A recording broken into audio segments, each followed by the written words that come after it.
Okay, it's me again, and the second thing I want to cover here is that how I'm dressed today.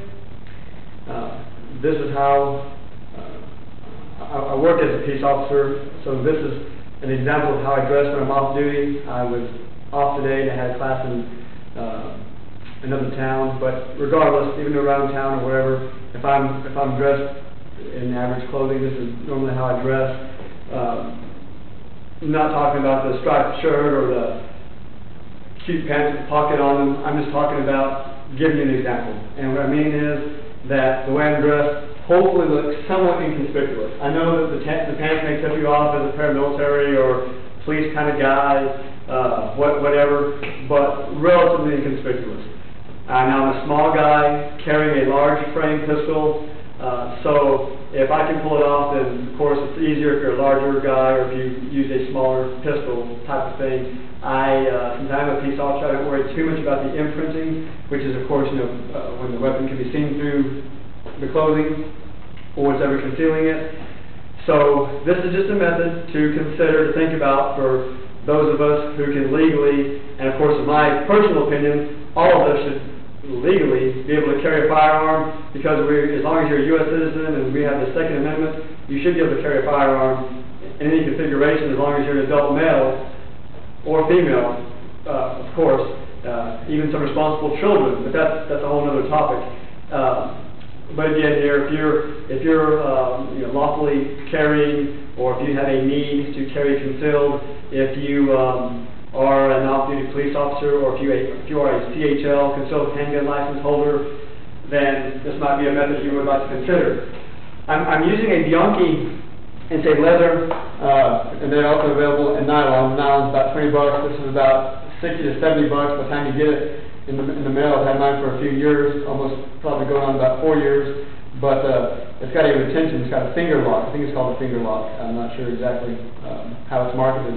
But there is a finger lock right here that must be depressed before you can access the pistol.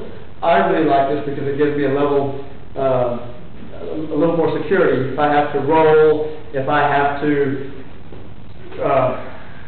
react in an unarmed capacity, then if I'm going to have to grab a hold of somebody, do something, wherever you are. It doesn't have to be a law enforcement capacity. If you're in a Walmart store, or people are fighting, you feel so inclined to try to break it up or to defend yourself, but you don't think it warrants going to a higher level of force, then this holster gives you a level of security by not being able to come out of the holster until you are ready for it to do so by pressing the button. You can't bank on that 100%. There are no absolutes, but it is a good measure of security, I personally feel.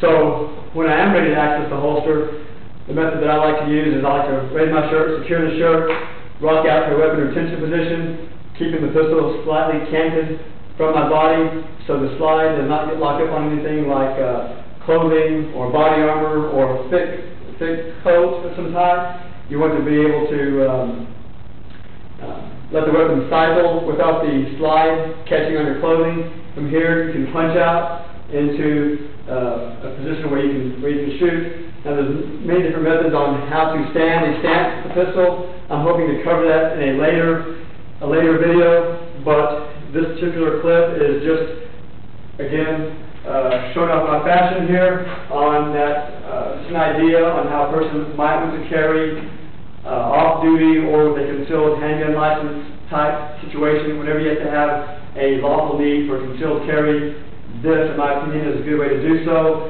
I also carry a magazine in this little handy-dandy pocket here. I index it where the bullet is towards my navel, my center line, my belly button, so I know exactly when and how to access this magazine. Later on, I'll demonstrate further tactical reloads, but I know how to access that magazine if and when I need to get a magazine source. Normally, if I were to do a tactical reload like this, I'll tuck the source in my waistband, so I know that it's not a full source by putting it back here. So again, for making sure I have to cover my own hand here as I put my holster, as I reholster my weapon. So again, this is just an idea to consider. This Bianchi, and again, I guess Bianchi should be giving me a kickback, huh? But financial kickback. But that, you know, any type of holster that has this would be great, but this is the brand that I know that works, that I like and that I use, is again this Bianchi holster, and you can see you can access it relatively quickly, but that finger lock, if you don't want to access it, somebody grabs it, it gives you a chance to do some type of a reactionary drill. If they get a hold of your pistol, it gives you an added level of security. Okay, I hope I've made my point, and I thank you all for your time and attention, and I wish you effective and safe training. Thank you very much.